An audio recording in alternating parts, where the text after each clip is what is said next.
E esse é o resultado final que esperamos alcançar. Olá meus amigos, hoje nós vamos aqui dar mais uma dica de torneamento para vocês, né? Lembrando sempre da parte de segurança, não faça isso com macacão. O macacão pode prender no torno. Eu faço, que no caso é um torneamento de madeira, eu faço de short, calçado, tá? Para não cair formão no seu pé, não machucar seu pé, formão, marreta, algo do tipo. Vou mostrar aqui como já está uma das partes desse nunchaku que eu estou fazendo. E hoje a gente vai fazer aqui o outro lado, que falta terminar.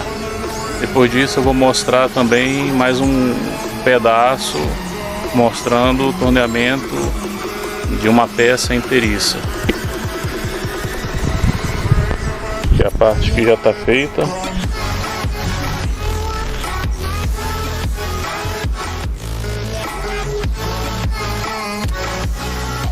E esse daqui é o lado que a gente vai fazer já já.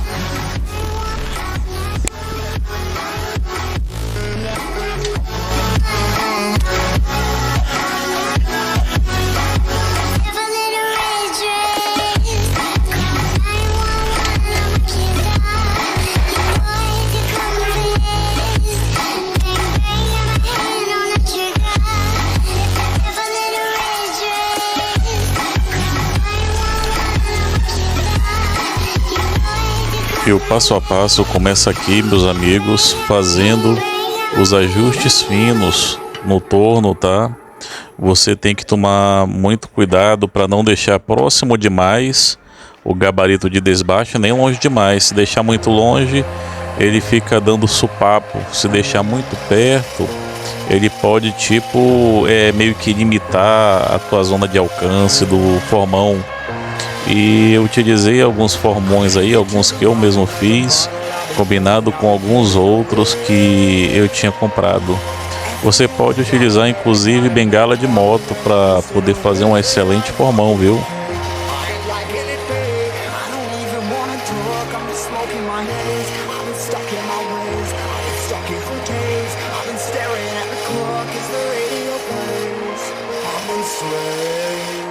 Outra coisa fundamental no torneamento é você não querer apressar o final.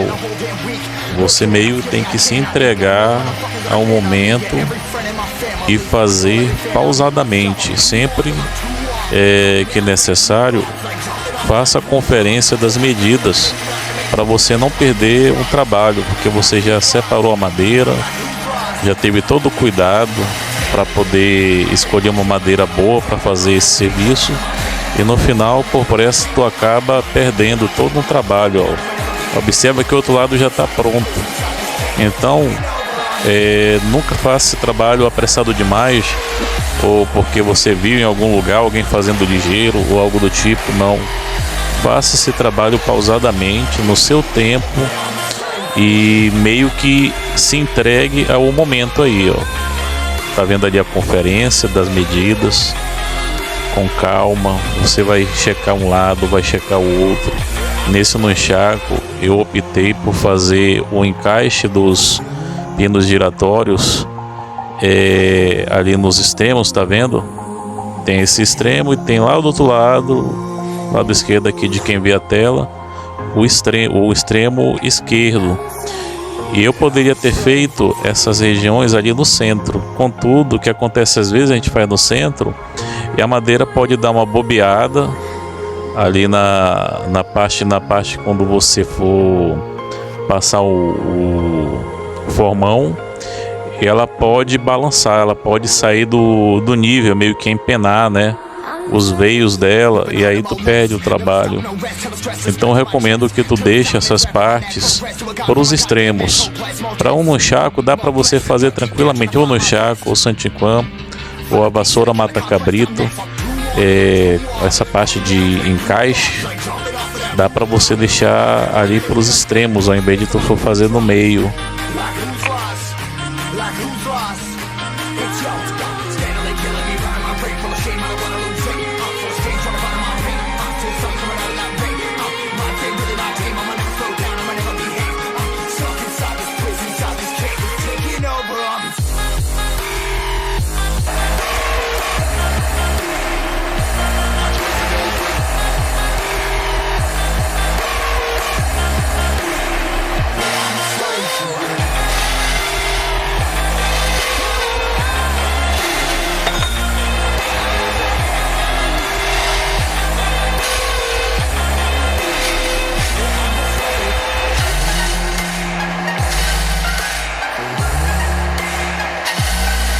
E aqui estamos na parte de nivelamento de 3 zonas importantes do nunchaku. É aquela zona mais proximal, onde você pega para fazer o nunchaku girar com maior velocidade, né? E ali naquele cantinho ali de cima que eu estou desbastando agora, é onde eu vou encaixar a peça giratória do nunchaku, né? Existe um tipo de cachimbo que eu faço com roletes giratórios que vai encaixar ali, ó, nessa primeira zona. Logo abaixo dela,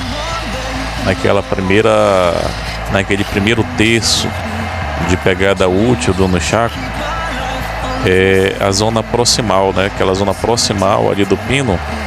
Nesse modelo de nunchaku específico, eu vou fazer ela com uma leve conicidade. Essa primeira seção vai ser mais cônica, para um tipo de pegada tipo assim, que vai facilitar as pessoas que são mais iniciantes, tanto iniciantes quanto avançados, né?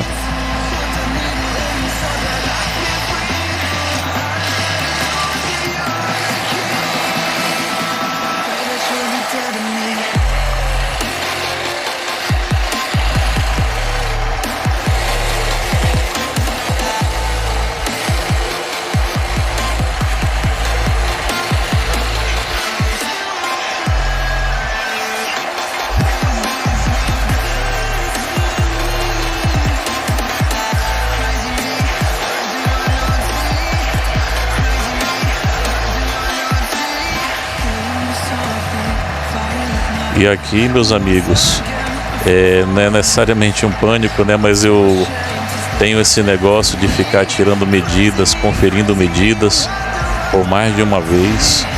Então, se a gente tem uma dúvida, ou se a gente não está totalmente certo, ou com a cabeça cansada, tire essa dúvida antes de continuar, tá bom? O tanto de vezes que for necessária.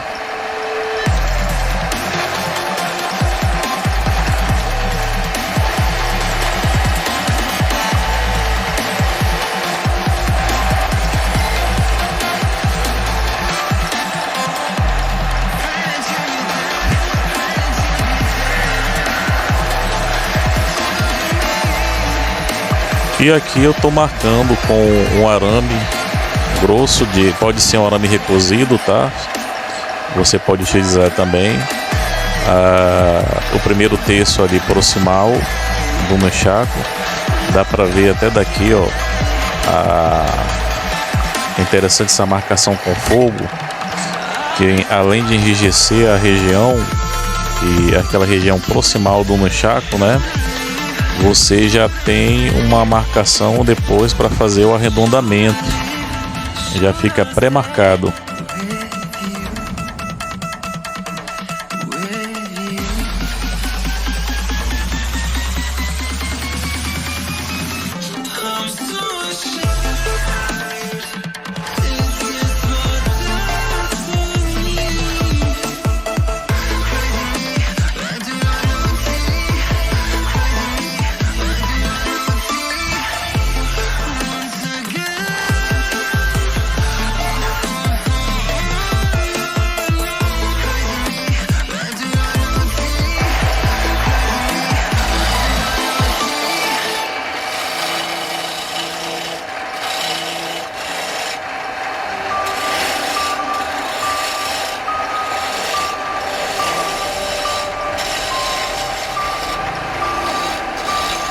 E aqui eu estou continuando o desbaste da região medial do nunchaku.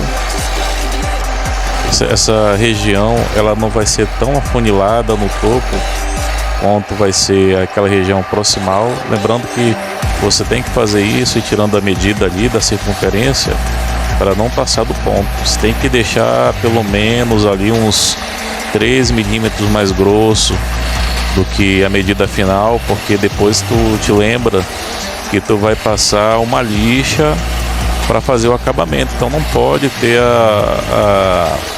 o acabamento final utilizando o formão, entendeu?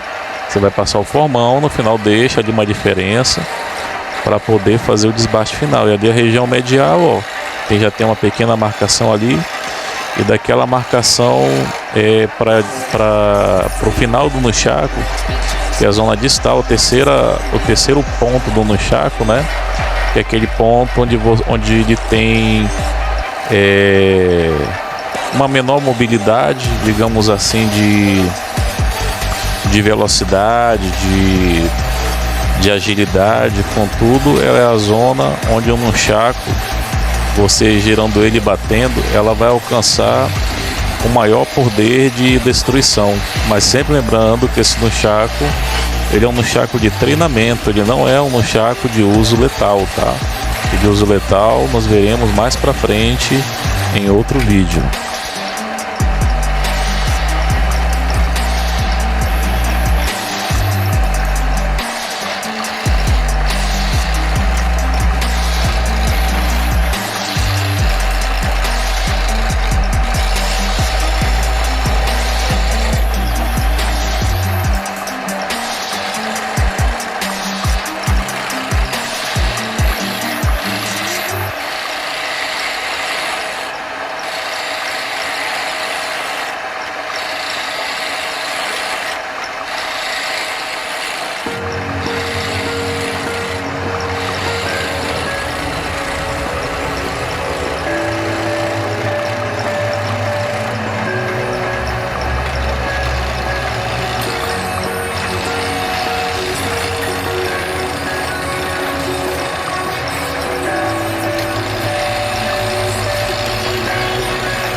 E aqui, meus amigos, nós estamos fazendo as travas de segurança do Nunchaku, que principalmente no momento que a pessoa fica bastante suada, ou então está com as mãos gordurosas ou lisas demais, né? Não tem as mãos tão grossas, ele pode escapar da sua mão e acertar alguém ou acertar algum objeto em volta. E essas travas, elas facilitam caso ele escorra da tua mão, da parte proximal ou medial, essa parte aí que é mais distante, né, das correntes, você consegue ter uma aderência um tanto maior.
E esse momento de fazer a marcação das travas é um dos momentos mais críticos, meus amigos.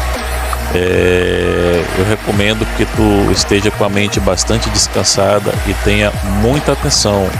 Dica de macaco velho, viu? Porque eu já fiz uma burrada pelo menos 2 vezes na hora de fazer essas marcações, quando tá fazendo muito no chaco junto. Acabei botando mais friso para um, menos friso para outro, aí tive que descartar a peça, né? E eu recomendo aí que você tenha bastante atenção. Marque primeiro ali, eu tenho uma lima fina, uma lima de ponta agulha. Se você não tiver, você pode usar até um prego com a ponta bem afiada para fazer essa marcação, tá? Ou então qualquer objeto que tenha uma ponta bastante afiada, tá certo? E com bastante cuidado, não pode empurrar com pressa, tem que ser devagar essa parte daí. E após ela vem um segundo momento também que é muito importante, que é você fazer a marcação com o arame, né? No caso eu usei um arame que eu retirei de um pneu, é um arame mais temperado, né? Um aço temperado, mas você pode usar um arame recozido, um arame galvanizado para fazer essa marcação. E lembrando sempre, tem que ser devagar, sem pressa, tá? Se você tiver em dúvida ou com a cabeça cansada, marque, faça a medição de novo para você não perder a peça, como já aconteceu de eu perder no passado, tá?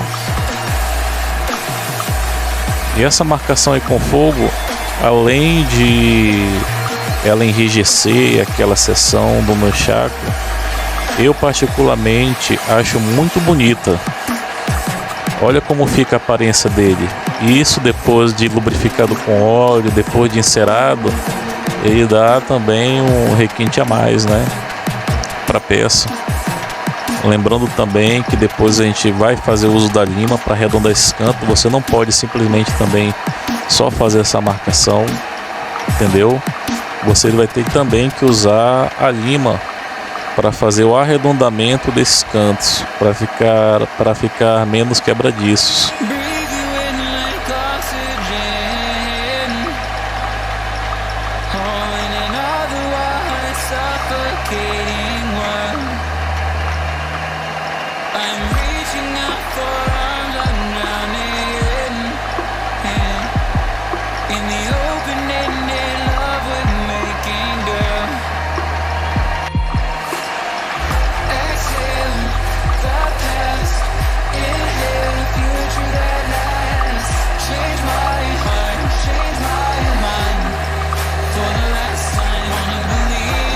E aqui, meus amigos, o uso da lima, estou matando agora os campos vivos ali nos veios, né? Tem esses veios que existem na madeira. Se você não fizer esse procedimento, ele pode meio que esfarelar nessas zonas aí e entrar uma farpa na mão da pessoa, porque os veios eles correm ao longo dessa madeira. Então, após você fazer aquele queimamento, né, dá para deixar só naquela parte do arame, dá, mas interessante você fazer isso daí, quebrando os cantos vivos, arredondando com uma lima ou com uma lixa colada numa madeira também você pode utilizar. Não precisa ser necessariamente essa lima aí, ó, tá vendo?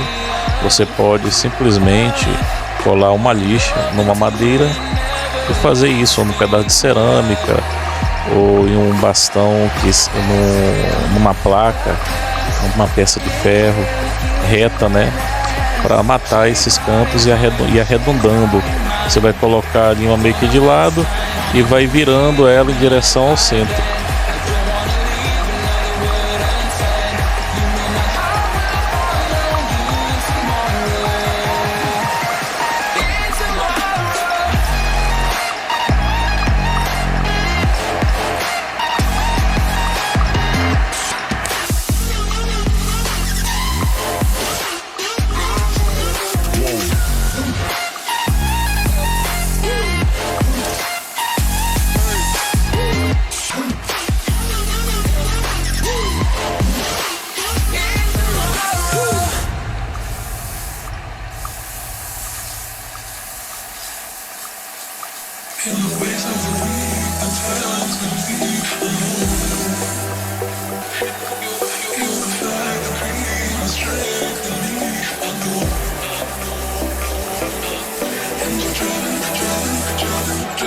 A lixa ao longo de toda a extensão do nunchaku. E depois a parte queimada, que a lixa vai queimar, né? Você vai continuar passando nele como se fosse fazer um polimento.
E agora, para um acabamento profissional, não é, meus amigos? Aplicar aqui um óleo de qualidade, tá? Um óleo de linhaça. Você pode também usar um óleo de peroba, cera de carnaúba. Primeiro eu vou aplicar o óleo para lubrificar toda a madeira. Vou deixar ela secar direitinho e aí sim, depois que tiver absorvido, eu vou passar uma cera de carnaúba para dar aquele toque final. E nosso nunchaku está quase pronto. Agora tá faltando só mesmo esse passo da cera, né? Que ele já tá secando ali dentro do carro. E eu vou colocar as ponteiras dele, né? Os roletes. E vamos fazer um teste aí, um teste prático, embalar para entregar pro dono. Espero que você tenha gostado até aqui. Por favor, deixe seu comentário, suas dúvidas, curte, compartilhe com seus amigos e com inimigos e vamos aumentar a nossa comunidade, ó. Faça você mesmo e em breve aí eu vou trazer mais umas dicas aí, aula de torno para quem gosta de trabalhar em madeira.